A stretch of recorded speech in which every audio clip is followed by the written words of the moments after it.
What is going on, everyone? In today's video, I want to share with you the process that I use for pre-qualifying buyers. So if you have been dealing with buyers and you feel that they have been wasting your time, you don't know why they're not submitting their documents when they tell you that they're motivated, well, in this video, I'm going to go over exactly what you need to be asking to set yourself up for success. The last video that I posted, I talked about setting expectations with your clients, whether you're working with buyers and sellers. And a lot of you asked, how do you pre-qualify buyers? So let's get started. So let's say you have someone that reaches out to you and they tell you that they're interested in buying. The very first thing that you want to do is kind of feel them out to see what their motivation is and if they're actually serious about purchasing a home. Now, I know that there has been a lot of uncertainty in the air. Interest rates have gone up. The real estate market was crazy last year and for the past 2-3 years where there was low inventory and buyers were getting outbid.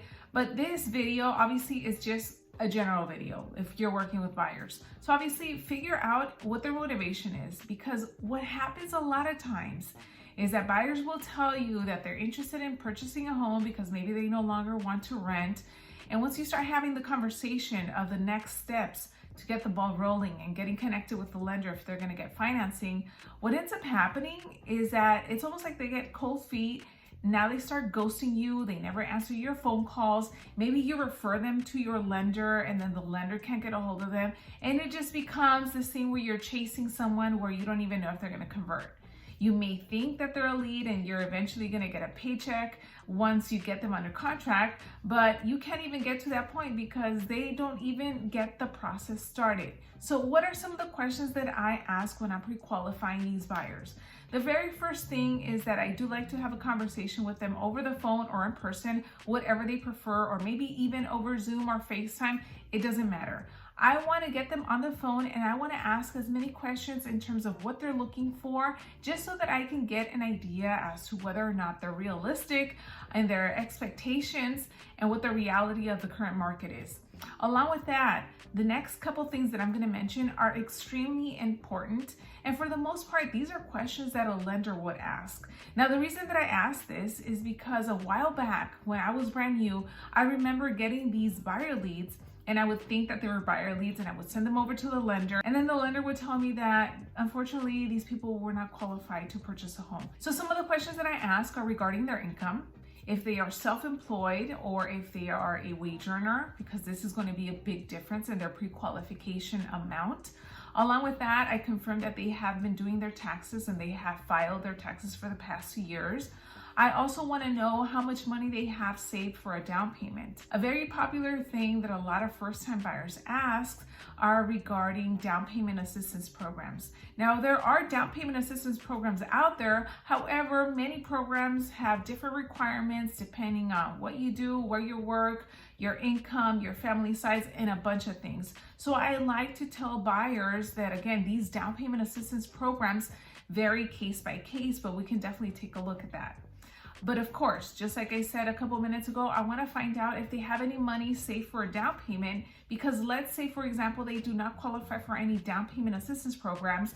Do they have money to put a down payment, a deposit, and closing costs? I like to run these scenarios by these buyers so that they can get an idea as to what to expect. So, like I said, I want to find out how much money they have. Do they have money saved? How many people are going to get qualified together? If it's a couple, if it's just one person, if they are going to bring in maybe mom and dad or another family member. Obviously, the more incomes combined will help to get a larger purchase price. However, there are still a lot of different things involved when getting approved, like the credit score, any debts that they have. And obviously those are things that a lender goes over. But again, I'm just asking a lot of questions just to make sure that these potential buyers are going to actually be able to purchase a home. And when I send them to the lender, they're going to gather their documents. So once I kind of gather that information regarding the income, who's getting qualified, what they're looking for, I let them know exactly all of the documents needed to get the approval process started, which includes tax returns, pay stubs, W-2s or 1099s, profit and loss statements if they are self-employed. And all of these documents are things that you can ask your preferred lender as to what kind of stuff they require from a buyer. That way, when you're having these conversations with these buyer leads, you can already give them a heads up as to what documents they need to gather. What I like to do also is that I have a little graphic. I have a picture that I created on Canva, and I send them a picture of that once we have wrapped up our phone conversation.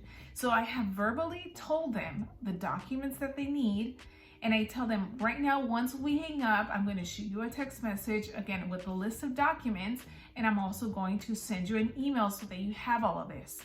The next step that I do is that I ask them if they possibly have all of this or how long it'll take them to gather everything. So let's say that I'm talking to them on a Tuesday. I ask them, how long is it going to take you to maybe possibly get everything together?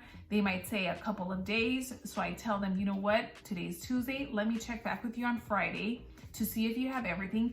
And in the meantime, you can gather all of that. And I can also connect you with my lender that can ask you more information and go over different scenarios based on what it is that you're looking to do. So again, that is how I set up my buyers. And when I put them on the spot and I tell them what they need to gather, and I get a commitment from them as to when they're going to gather everything, then I know that they are serious about purchasing. If they have any specific financing questions, of course, that I leave it to the lender.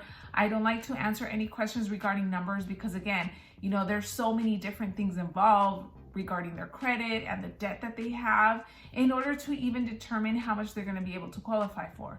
But if somebody asks me those questions, I tell them, what, the next step is for you to gather all of your documents so that the lender can really review all of your finances to give you the most accurate information based on your specific scenario. So that's kind of what I do. I wanted to share that with you in case you are newer in the business or you have just been struggling with buyer leads, or these buyers that tell you that they're interested but somehow don't end up working out, or they just end up ghosting you or the lender. Try asking a lot of those questions and setting yourself up for success, and also setting them up to talk to the lender and submit their documents. If you enjoyed this video, make sure you give it a thumbs up, share it with someone else, and I'll see you guys on the next one.